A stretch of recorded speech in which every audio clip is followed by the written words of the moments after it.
আসসালামু আলাইকুম। ফ্রান্সের প্রেসিডেন্ট এমানুয়েল ম্যাক্রন তিনি হয়তো ভেবেছিলেন মুহাম্মদ সাল্লাল্লাহু আলাইহি ওয়াসাল্লামের একটা ব্যঙ্গচিত্র অঙ্কন করলে কি বা হবে, হয়তো পৃথিবীর অনেক অমুসলিমরা অনেক খুশি হবে এবং তার দেখা দেখি অনেকে এই কাজ শুরু করবে, সবাই অনেক বাহবা দিবে। বাট কি হলো, সম্পূর্ণ উল্টো কাজটা হলো। সে হয়তো জানতোই না স্টিল নাও পৃথিবীতে মুহাম্মদ সাল্লাল্লাহু আলাইহি ওয়াসাল্লামের 180 কোটির উপরে ফলোয়ার রয়েছে এবং সেই ফলোয়ারগুলো হচ্ছে আমি, আপনি, আমরা সবাই। এবং আমরা হচ্ছি তার এমন ফলোয়ার যারা সেই মুহাম্মদ সাল্লাল্লাহু আলাইহি ওয়াসাল্লামকে কখনো নিজের দুইটা চোখ দিয়ে দেখতে পারিনি, যারা কখনো তার পবিত্র কণ্ঠস্বর শুনিনি, যারা কখনো তার পবিত্রের সান্নিধ্যে যাওয়ার সৌভাগ্য অর্জন করতে পারিনি। বাট স্টিল নাও 1400 বছর আগের সেই মানুষটার প্রতি আমাদের মায়া, আমাদের ভালোবাসা পৃথিবীর যে কোনো কিছুকে হার মানাতে সক্ষম। আলহামদুলিল্লাহ। মুহাম্মদ সাল্লাল্লাহু আলাইহি ওয়াসাল্লাম তিনি কেমন মানুষ ছিলেন? তিনি এতটাই অসাধারণ মানুষ ছিলেন যাকে তার জানের শত্রুরা, মক্কার কাফেররা পর্যন্ত নিজের নাম ধরে ডাকতো না, মুহাম্মদ বলে ডাকতো না, ডাকতো আল আমিন বলে, অর্থাৎ বিশ্বাসী ব্যক্তি। কেমন বিশ্বাসী? সেই যুগের মানুষটা কেমন খারাপ ছিল জাস্ট একটা ছোট্ট উদাহরণ দিলে বুঝতে পারবেন। দুইজন বন্ধু দেখছে একজন গর্ভবতী মহিলা আসছে এবং একজন বন্ধু চিন্তা করলো এর গর্ভের সন্তানটা হয়তো ছেলে আছে, আরেকজন চিন্তা করলো না এর গর্ভে মেয়ে আছে। তারা এতটা খারাপ ছিল, এতটা সন্ত্রাসী মন মানসিকতার ছিল, তারা সেই গর্ভবতী মহিলাকে হত্যা করলো এবং পেট ফেরে দেখলো ছেলে না মেয়ে আছে। তারা ছিল এমন টাইপসের লোক। এবং সেই মানুষগুলো যখন মুহাম্মদ সাল্লাল্লাহু আলাইহি ওয়াসাল্লামের সংস্পর্শে আসলেন, তারা এতটা সোনার মানুষে পরিণত হলেন যে তাদের দ্বারা একটা চুরি ছিনতাই থেকে শুরু করে কোনো কিছু আর সম্ভব হলো না। তারা এতটা সোনার মানুষে পরিণত হলেন। রাসূল সাল্লাল্লাহু আলাইহি ওয়াসাল্লাম বলেছেন, আমার যুগ হচ্ছে এমন যুগ যে যুগের মানুষেরা সবচেয়ে খারাপ ছিল এবং না এর চাইতে ভালো যুগ আর কখনো আসবে। আমার সংস্পর্শে এসে আমার সাহাবীরা এমন মানুষ হয়েছে, কিয়ামত পর্যন্ত পৃথিবীতে এমন ভালো মানুষ আর কখনো পৃথিবীতে আসবে না।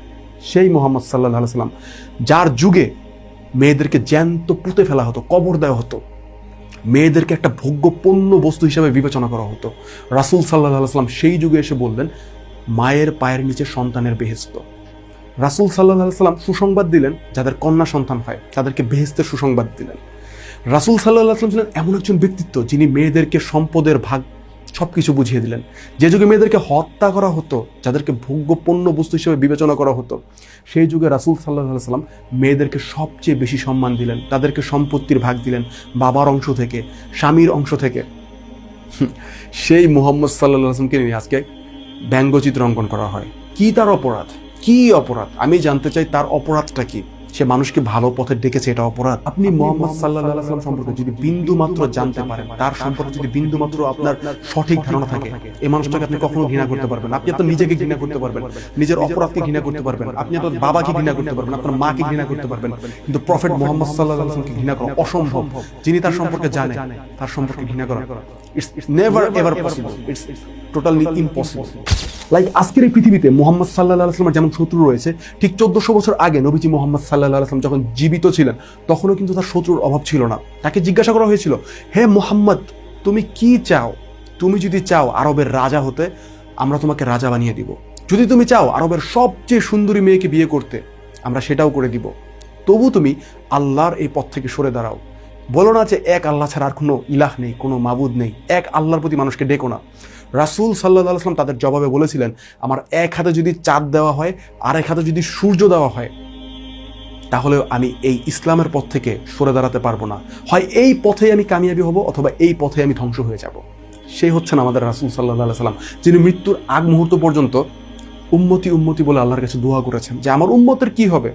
যে মানুষটা কিয়ামতের দিন উম্মতি উম্মতি করতে থাকবে, সেই মানুষটাকে নিয়ে আজকে মানুষ উপহাস করে, নাউজুবিল্লাহ।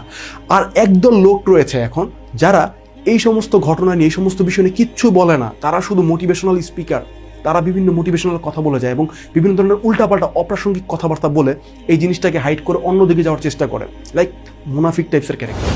আরে ভাই, তুমি নিজেকে কি হিসাবে মুসলিম বলে দাবি করো? তুমি যদি মুহাম্মদ সাল্লাল্লাহু আলাইহি ওয়াসাল্লামের অপমানে যদি তোমার মন না কাঁদে, যদি তুমি এই ব্যাপারে নিয়ে কোনো কথাই বলতে না পারো, তোমার যদি কোনো হিম্মত না থাকে, সাহস না থাকে, তুমি নিজেকে কেন মুসলমান বলে দাবি করো? ভাই দরকার নাই তো, ভাই কোনো দরকার নেই। এই ধরনের মুনাফিকি মার্কা ক্যারেক্টার কোনো দরকার নেই ইসলামে। এবং এই সমস্ত মুনাফিকি করে তুমি মানুষের চোখে পার পেতে পারবা, কিন্তু আল্লাহর কাছে পার পেতে পারবা না।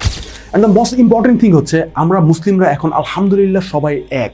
আমরা অনেকে অনেক ধরনের জিনিস নিয়ে মুসলিমদের মধ্যে দেখি অনেক ধরনের কন্ট্রাইন্ডিকেশন থাকে, বাট রাইট নাও আমরা সবাই এক আলহামদুলিল্লাহ। আল্লাহ পাক পবিত্র কোরআনে সূরা আল ইমরানের 103 নম্বর আয়াতে বলেছেন, তোমরা আল্লাহর রজ্জুকে শক্তভাবে আঁকড়ে ধরো এবং পরস্পর বিচ্ছিন্ন হও না। আলহামদুলিল্লাহ আমরা দেখতে পাচ্ছি আমরা সবাই আজকে আমরা সবাই এই ব্যাপারে এক যে এই ফ্রান্সকে বয়কট করা উচিত। এই ধরনের বিষয়কে আমরা একটা সুন্দরভাবে প্রতিবাদ করতেছি আলহামদুলিল্লাহ। এবং আপনারা দেখতে পাচ্ছেন ইতিমধ্যে বিভিন্ন দেশ থেকে ফ্রান্সের বিভিন্ন পণ্য সবকিছু বয়কট করা হচ্ছে, এবং এটা যদি দীর্ঘস্থায়ী হয় আলহামদুলিল্লাহ কী ধরনের যে একটা ইফেক্ট এটা হতে পারে এটা আপনারা কল্পনাও করতে পারবেন না। আসুন আমরা সব বিভেদ ভুলে সব মুসলিমরা সবসময় এক থাকি। আজকে আমরা যেমনটা এমনটা একজন কিয়ামত পর্যন্ত থাকতে পারি আল্লাহ তাআলার রহমতে, এবং এভাবে যেন আমরা রাসূল সাল্লাল্লাহু আলাইহি ওয়াসাল্লামকে নিজের জীবনের চাইতে বেশি ভালোবাসতে পারি। কারণ এই মানুষটাকে জীবনের চাইতে বেশি ভালো না বাসলে প্রকৃতপক্ষে মুমিন হওয়া যায় না।